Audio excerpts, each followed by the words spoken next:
I don't want to get to the end of my life and realize that I missed the promised land that God had for me here on earth. Yes, we have a promised land in heaven, but that abundant life that He has called us to live is also while we are living here on this earth, even in the midst of some of the most darkest and difficult and painful seasons of our life.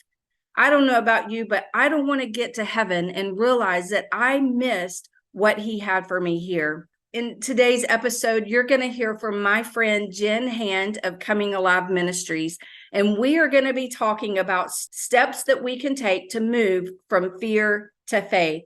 Jenn will also be discussing towards the end of the episode 5 things that we can do to help us have a trauma-less holiday. So friends, get out a pen and paper, put your headphones on, or get your favorite comfy chair, and let's get ready to be equipped and learn with Jenn Hand. Interceding for a loved one who has embraced an LGBTQ lifestyle isn't for the faint of heart. Here at the Bridge Between Us, we invite you to pull up a chair and take a deep breath. This is a place where you discover community, find rest for your soul, and healing for your heart on this journey. Hi friends, I'm your host, Melinda Patrick, and I want to welcome you to the Bridge Between Us podcast. Before we jump into this episode with Jenn, I want to remind you that 3 times in the month of December, I am going to be on Zoom, and if you want to join me, send me an email at melinda@melindapatrick.org, and I will make sure you get the dates for that. This is free.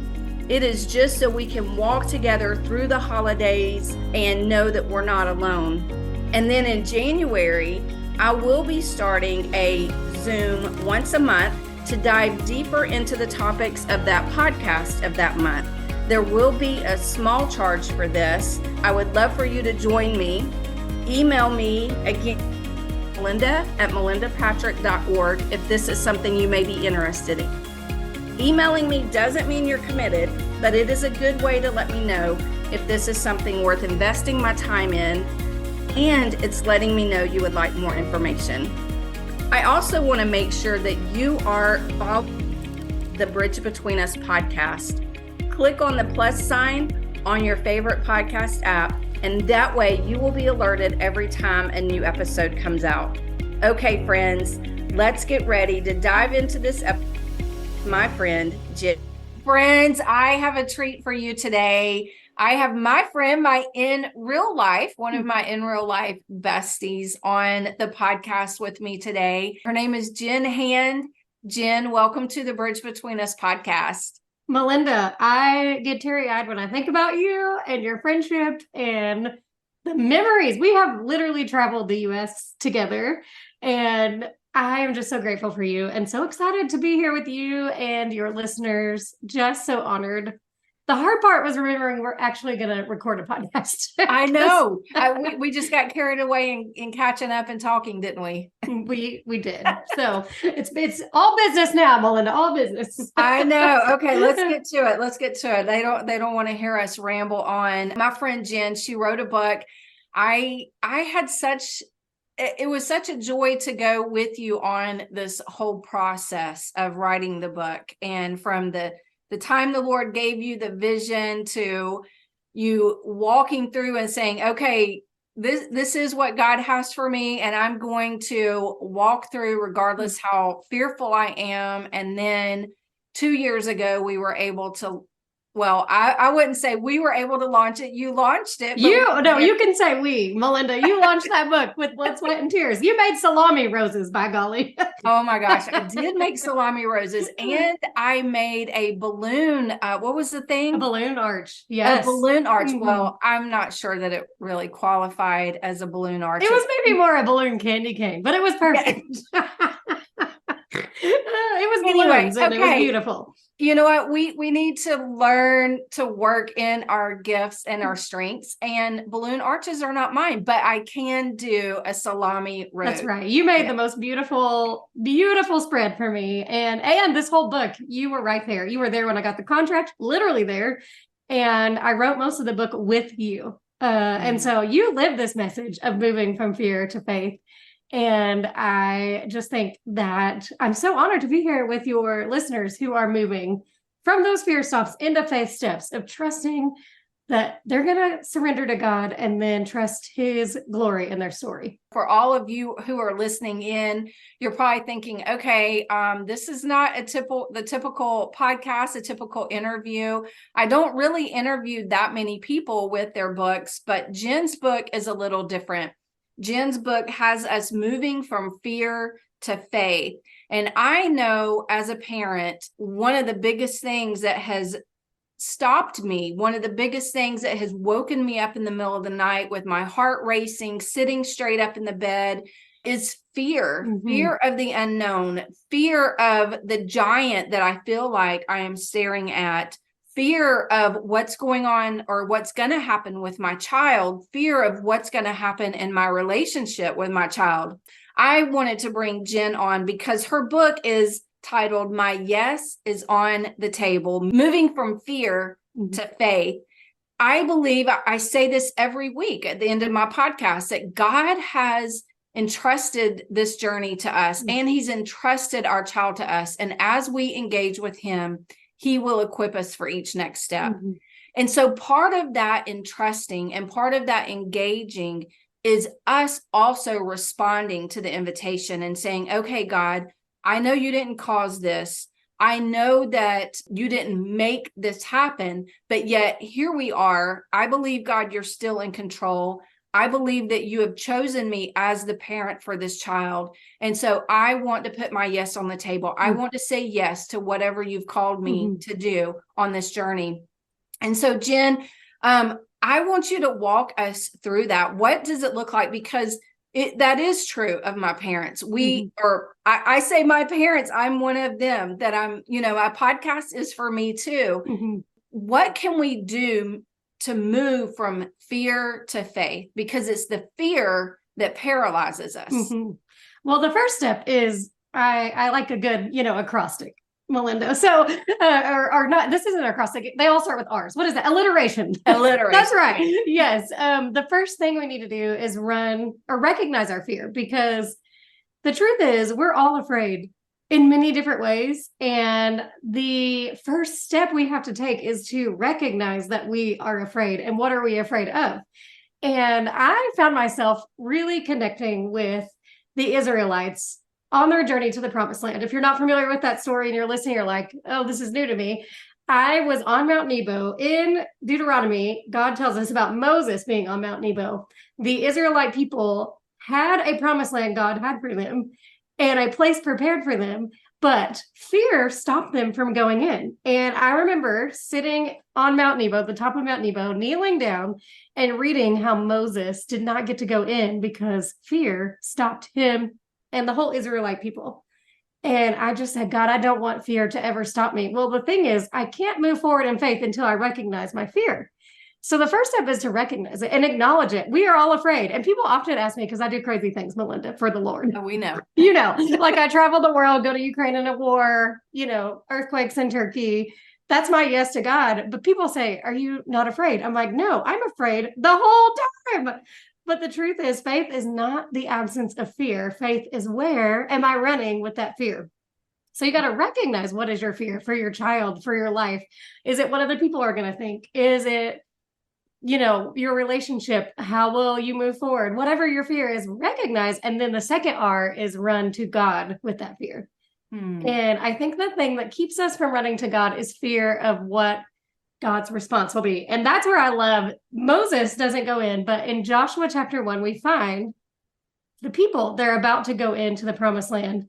And God says to Joshua, be strong and courageous. And then he gives this key, for I am with you. He doesn't condemn him for his fear. He actually comes alongside him. And that's the key. Where are you running with your fear? Are you running to the one who comes alongside and says, fear not, be strong and courageous, for I am with you. I love your chapter in the book. I think it's actually like the second or third chapter, but it's titled Giants, Grasshoppers, and a Thread of Hope. And on this journey with a child who has embraced an LGBT identity, or they are experiencing that and they're maybe still wondering, okay, do I want to embrace this? Do I want to continue to follow Christ in this? As parents, we feel like we are facing a giant. Mm-hmm. It's very overwhelming at times. We oftentimes get so focused on the giant in front of us that we forget that our God is the greater one. Mm-hmm. What are some things that we can do there? Walk us through that part of Joshua, because Joshua saw the giant as well, but he had a different view.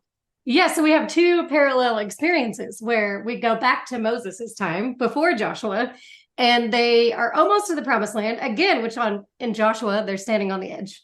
And I'm believing that your listeners are standing on the edge of a promised land.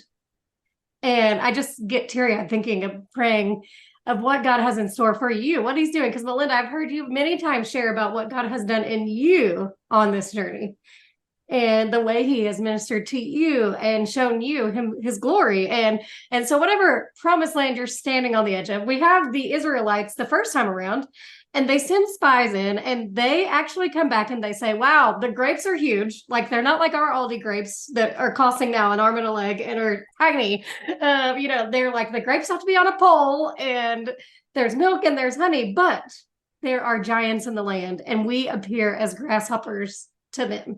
So they looked at the problem and saw the giants, and they saw themselves as tiny grasshoppers. And it reminds me of when I was a camp counselor and we stayed in the basement, and these girls, there were camel crickets everywhere, kind of like a grasshopper, but grosser.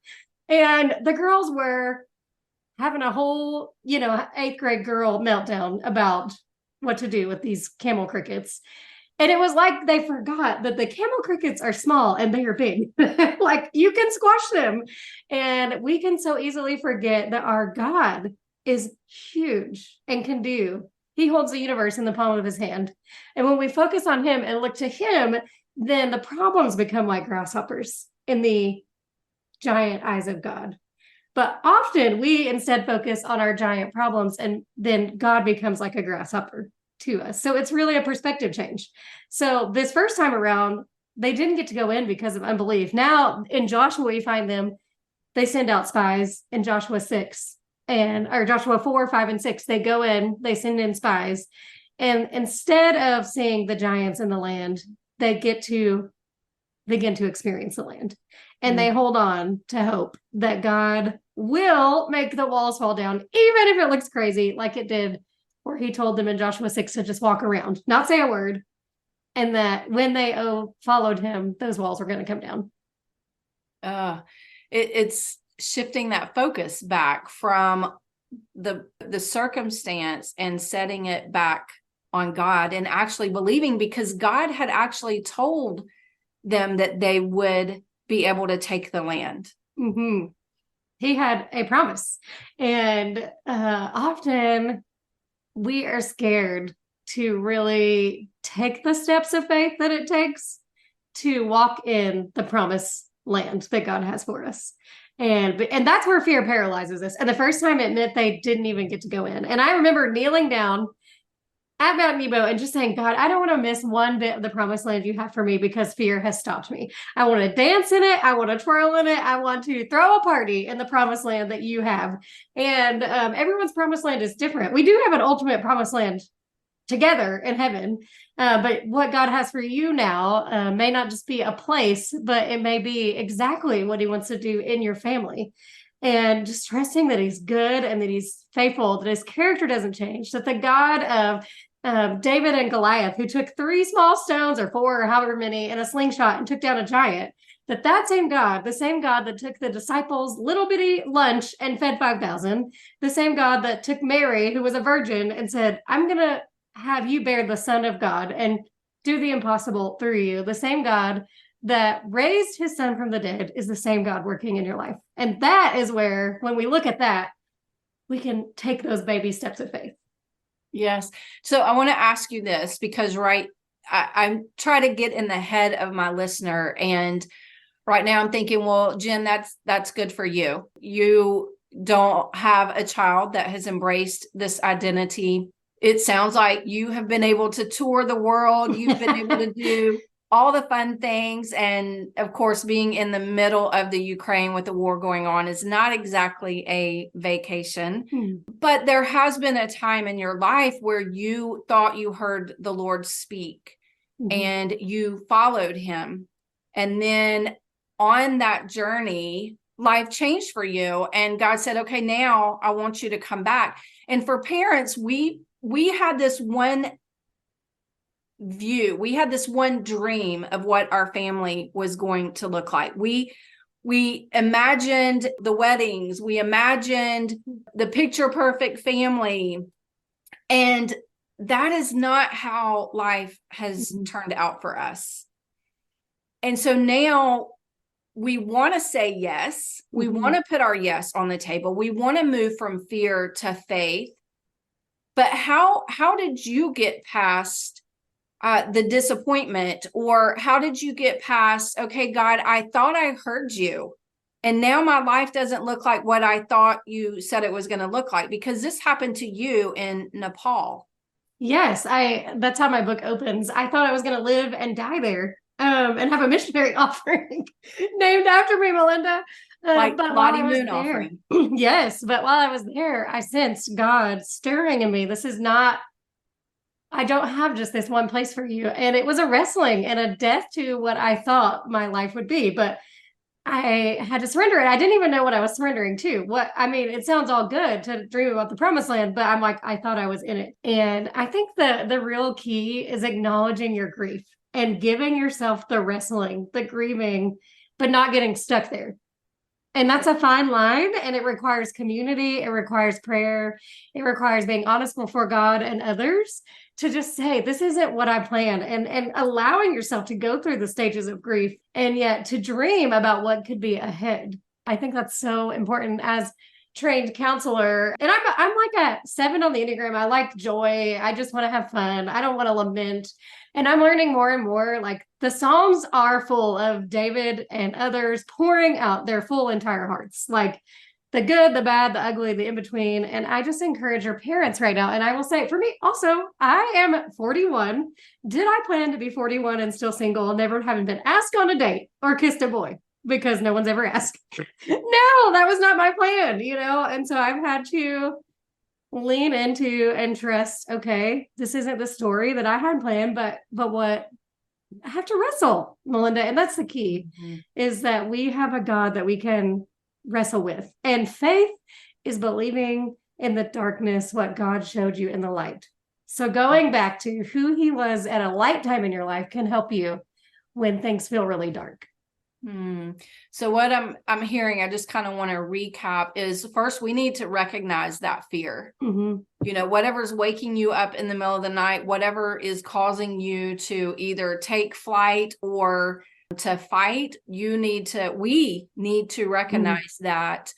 And then we need to take that to God. And perhaps it is a grief. Perhaps it is, okay, God, I thought you said this, or I thought you promised this. I thought I heard you here, but now my life is not looking like what I had dreamed or planned or thought you had planned for me. And we need to be open and honest with him, working through our grief. And you said something just a moment ago that I wanted us to talk on for just a second, and that is you're a trauma counselor. This causes trauma for parents. This comes with a great loss. And yes, our kids have possibly, I can't speak for every child, for every situation, but oftentimes our children have been through trauma as well. They have heart wounds, and we want them to get their hearts taken care of. But most of the time right now, they're still living their best life. So what can we as parents be doing in this process? Do you have any suggestions for us to be walking through our trauma? Yes, I'm so glad you brought that up, Melinda, because I think I want to redefine the definition that people have of trauma first, because I think maybe your parents need to acknowledge that it's okay to say that you do feel that you have experienced a trauma, because a trauma is actually any time that you have felt unsafe, unsteady, like you don't have your bearings, we'll say, physically, emotionally, relationally, or spiritually. That's trauma. And what that does is the way God fearfully and wonderfully made our brains and our bodies is when we experience something that feels dangerous to us, even if it's a relational trauma. If we experience something that feels unsafe, then our bodies go into that fight, flight, or freeze mode. And our cortisol levels rise high. And all of this is good because it's God's way of protecting us. If you see a bear, you need to be able to fight, flight, freeze. It is a protection mode. But what happens is when we've experienced trauma, we often don't realize that we have become in that high level of fight, flight, or freeze, and we stay stuck there. And I am learning more and more for myself as well. I'm a trauma counselor, and I'm going to be honest, Melinda, I used to think that things were hokey. I'm like, can breathing really help? I don't know. Until February of this year, I realized I have been through some trauma. Was in a car accident that almost killed me and almost killed someone else. I was in the war. I was in a major earthquake in Turkey. I had released a book that was my dream come true, but ended up being the hardest thing I've ever done. And I'm like, I'm stuck in fight or flight or freeze mode. And all that happened in 1 year. In 1 year. And so I had to practice these things. So the first thing, again, going back to recognize your fear, the first thing I would encourage you to do is notice without condemnation or shame or putting any, just notice how you are responding in situations. And if you are having a bigger, more exaggerated response to a smaller situation than probably you expect or is normal for yourself, or you can just pause and think, maybe I have some unprocessed trauma. Maybe the cortisol levels are wild and going crazy, and I just need to get out of that fight, flight, or freeze mode. So I would encourage you to begin. There's so many practical tips, Melinda, that we can do, like literally pausing to breathe. It's free. And just closing your eyes, inhaling, holding for a count of 4, and then exhaling the same amount. That can lower your fight or flight or freeze. So if you're about to see your child, making sure that you breathe before you have a conversation with them. Taking a walk outside, that bilateral movement can really begin to stimulate this is all fancy science stuff, but our vagus nerve, which cracks me up, that's what they call it, but it's like the main nerve that runs through your body and calms your body down, and you want it to be working well. So just going on a walk can do that, splashing cold water in your face, gargling, like laughing. All of this is practical ways that we can begin, because one of the things that keeps us from moving forward in faith steps can be trauma. And so when you begin to take baby steps to feel safe again, then you are ready to feel more safe with God again. And I think that's very important, because when we go through trauma, when we feel like God has let us down, we want to say the churchy Christianese answer, like, oh, I'm going to get up and I'm going to have my quiet time and grab my coffee, that kind of thing. But when you're walking through that, it's like, God, I don't even feel safe with you right now. Like, I don't even know if you're someone I can trust, because I expected you to act in a certain way and you haven't. Like, I feel like you're absent. I feel like you just kind of left our family stranded here.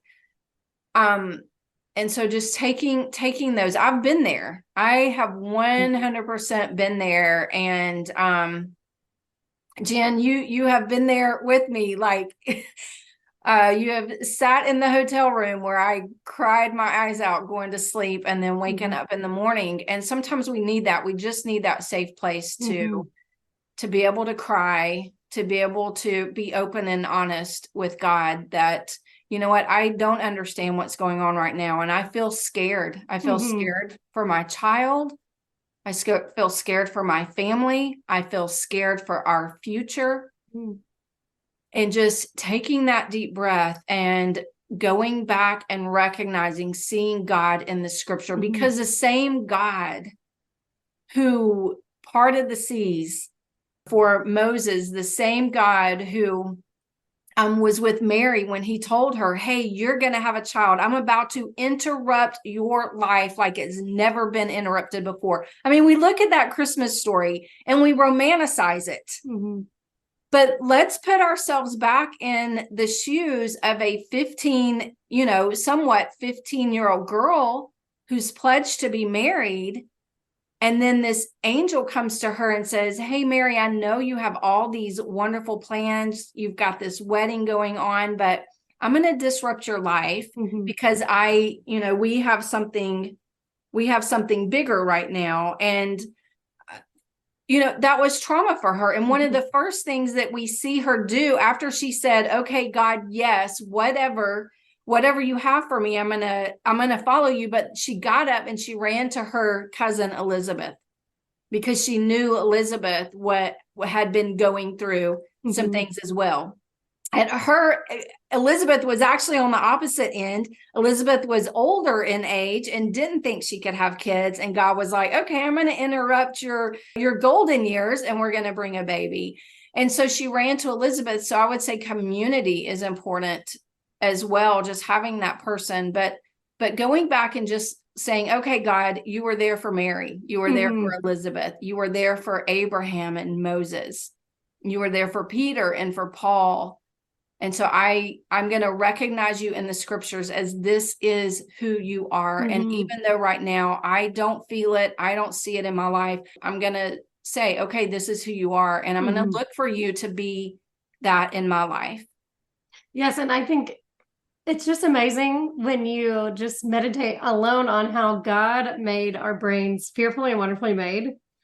And he knows exactly how, if that fight, flight, or freeze, he knows how to rescue us. He is a God who rescues and meets us right there. And it says in Psalm 18, he rescues us because he delights in us. Yes. And he fights for us so that we don't have to fight on our own. And so that's why I love that even these little small baby steps can begin to make you feel safer in your body, soul, and spirit. So then you can connect with God deeper, because sometimes we need to get those things out of the way. And I just love how he made us, that he knew like what would, he's just a incredibly loving, came to rescue us God. Yes. One of my favorite Psalms is Psalm 18. And it's when David was, it was a song of praise back to God, from King David back to God, just thanking him for rescuing him. And is after David had been hiding out in the caves from the men that were after him. And he starts it out with, I love you, O Lord, my strength. The Lord is my rock, my fortress, my deliverer. My God is my rock in whom I take refuge. And then he talks about how he was in the pit of despair. He said, the cords of the grave coiled around me, the snares of death confronted me. And he talks about how he really thought he was going under, that he did not think he was going to make it. But he says that the Lord heard my cry from his temple. My voice came before him and into his ears. And he mounted his cherubim and flew. He came down. And he began to rescue David. And then later on, it says that he brought me out into a spacious place because he delighted in me. He rescued me. But then it says he kept going. He didn't stop there.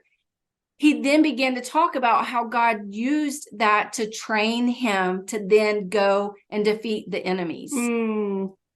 And I think if we can get back to that place of remembering, even in our own lives, it doesn't even have to be looking back at David's story or Abraham's or Mary's, but looking back at our own lives. Okay, God, back in this time, 5-10 years ago, when I was here and I thought I was not going to make it, you rescued me here. And this is what I learned from that. This is where you grew me. This is where you transformed me. And getting back to, okay, this is the same God, and just resetting our focus back on who God is. Man, that right there brings me calm, knowing that God is not allowing us to go through this for just any reason, because there were things that he taught you through all of this as well. And it may not feel like a good season in the moment, but God uses it to transform us to look more like Christ. Well, I think in the story of Joshua, when they cross over the Jordan River into the promised land, he tells the priests to go back into the middle of the water and get 12 stones of remembrance, because he said they would forget.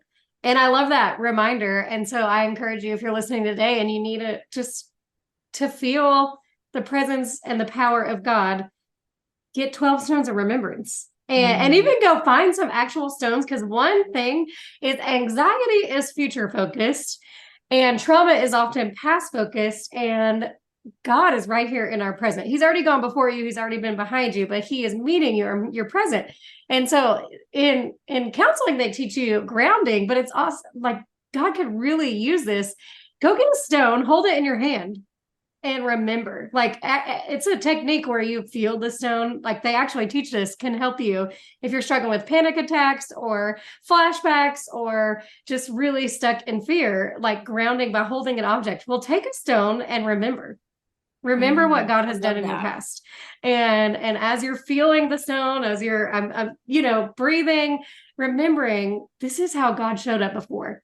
And it's so easy to forget when we're in the middle of the trial, Melinda. It really is. And that's why it is an action. It has to be intentional, because we don't easily remember what God did. Yeah. And so I encourage you to get some stones and start building an altar of remembrance, is what they called it.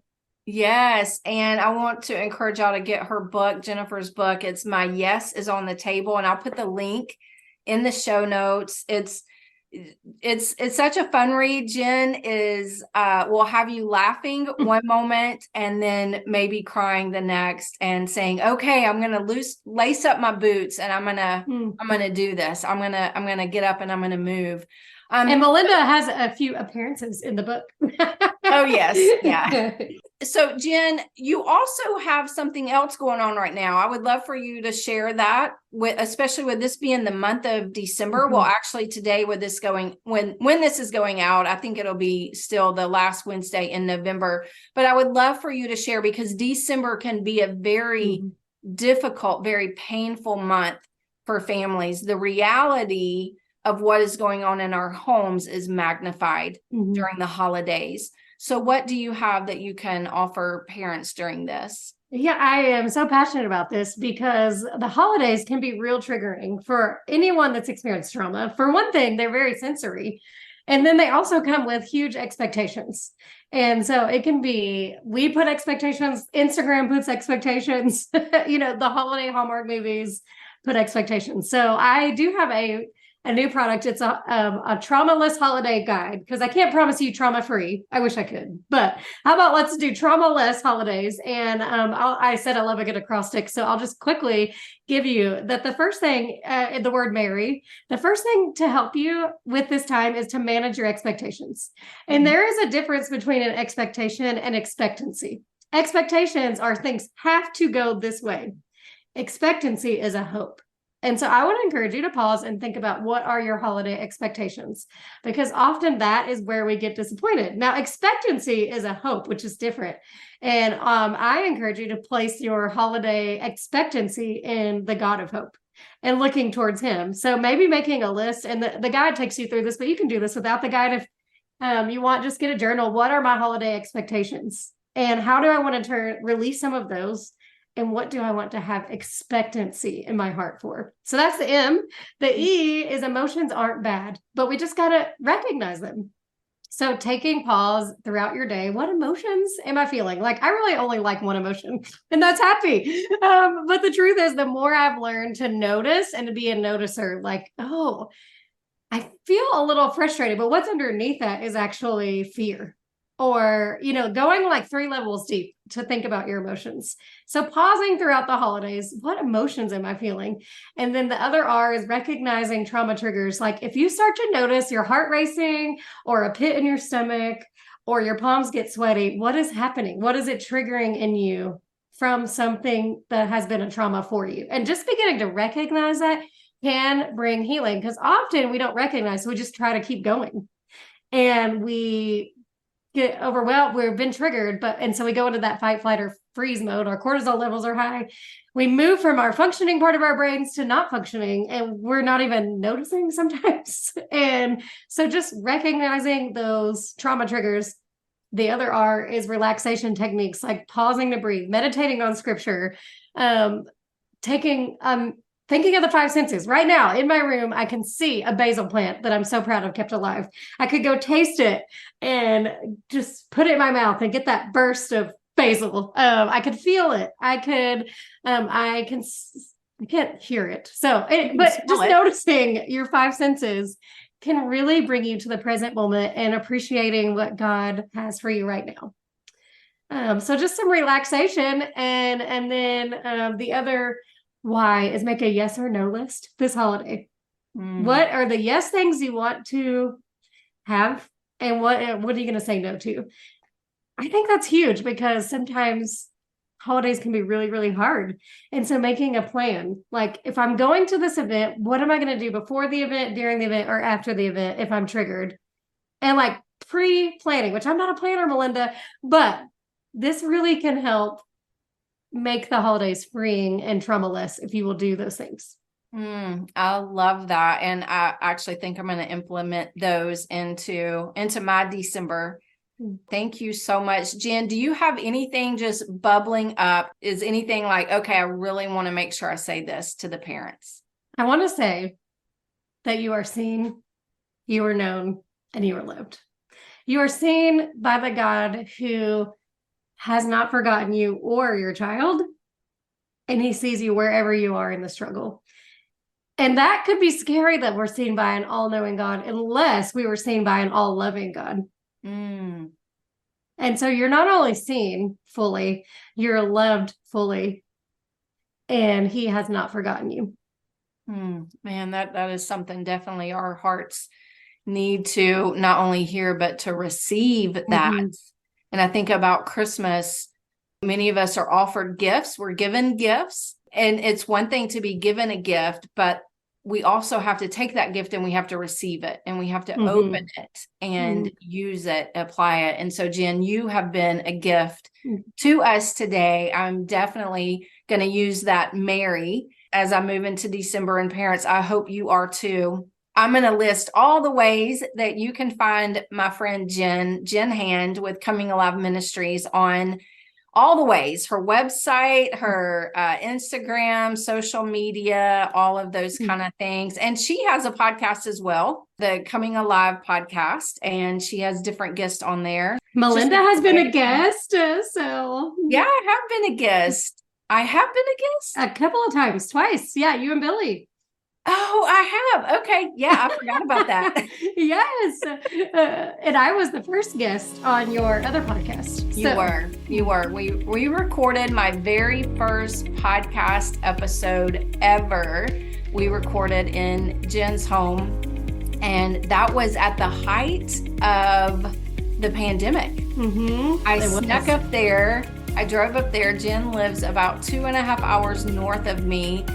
And I don't even think, most gas stations, you could only stop and get gas. Yeah. And weren't allowed in. And I was like, oh my gosh, Lord, I don't want to have to use the restroom, because anyway, we're famous for many stops on. Yes, we are, Melinda. But many stops and lots of Amy Grant yelling in the car. Yes, old school. We take it back, old schools. Well, Jenn, I just want to thank you so much for joining me and just sharing and pouring into these parents so that we can have a trauma-less December. And there are things that we can do to really get our focus back on God, not paying so much attention to the giants, but knowing that God is the greater one. Well, I am praying for your parents, and I am just so honored and humbled to be here. And also, just as a note, if you want to watch a webinar for free with some tips for how to deal with trauma, all you have to do is go to aftertraumahope.com/webinar, and you just sign up there, and I have about an hour, no, it's about 30 minutes of teaching on some basic tools to help you navigate trauma. Oh, great. Okay, I'll put that in the show notes as well. So parents, make sure you check out the show notes today. And as I remind you every week, God has entrusted this journey and your child to you. As you engage with Him, He will equip you for each next step. I'll talk to you next week, friends.